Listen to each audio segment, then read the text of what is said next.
I'm Jessica, aligned voice practitioner, voice instructor and coach, and founder of the Mind Body Voice Collective.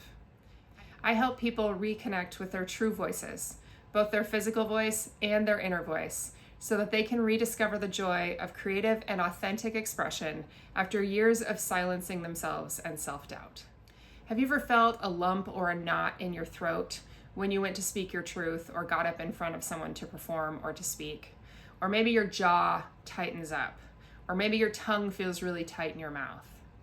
This is not just shyness. This is often residue of past expression wounds that happened way back, even maybe in your childhood, maybe from things you really don't even remember.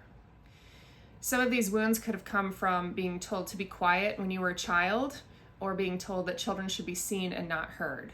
Or maybe you said something once at school and somebody made fun of you.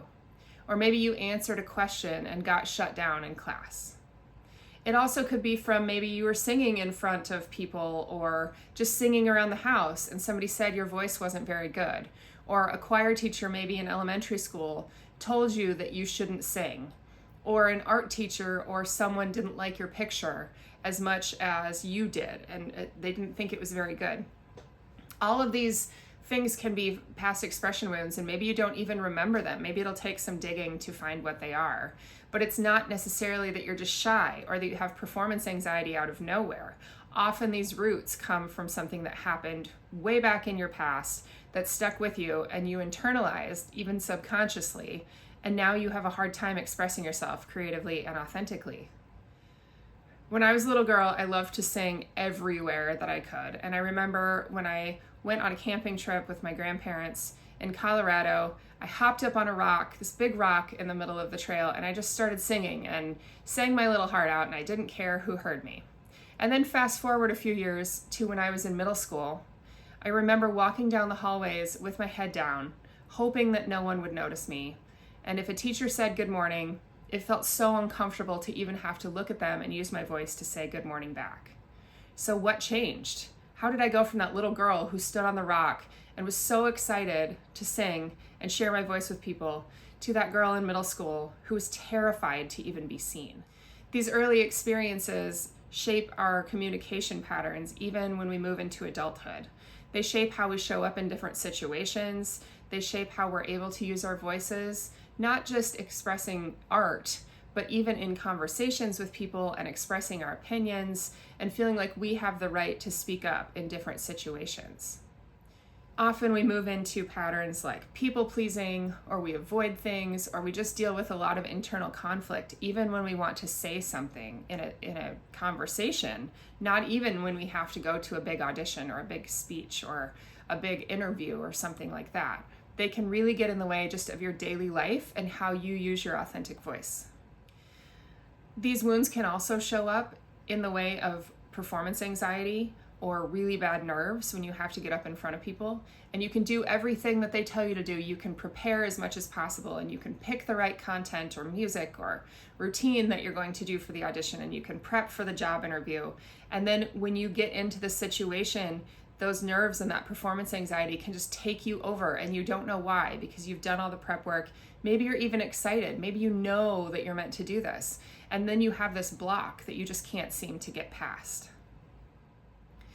When that happens, often we just have echoes of those past voices telling us that we're not good enough, that we are inadequate, that we maybe shouldn't be doing this because the other person's picture might be better, or maybe our speech will get made fun of because somebody in the class doesn't agree with us. So, what can we do about it? Now we need to start on the journey of going back to pinpoint exactly where those deep roots came from. It's a difficult thing to do. If you need support as you're going through this healing process, please make sure that you reach out to a therapist or a professional who can help you through it. But I'd like to give you just a few tips on how you can maybe go back and start to pinpoint where some of these expression wounds began so that you can move forward to heal them and show up the way that you want to in your life.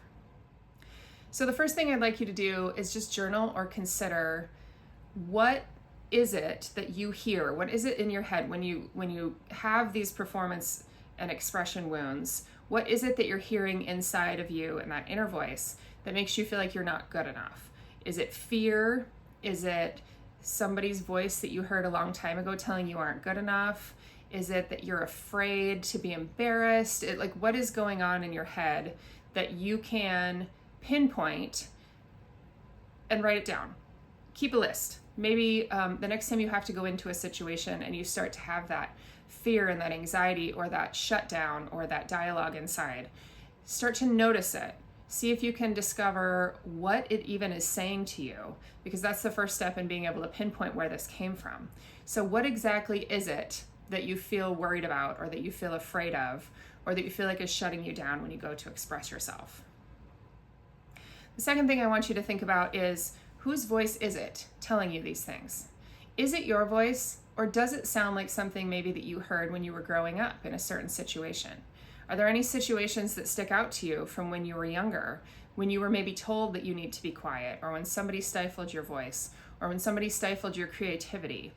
Understanding where these wounds originated and where the roots are is the key to overcoming some of these performance anxieties and nerves and worries and expression wounds, so that we can begin to heal these roots.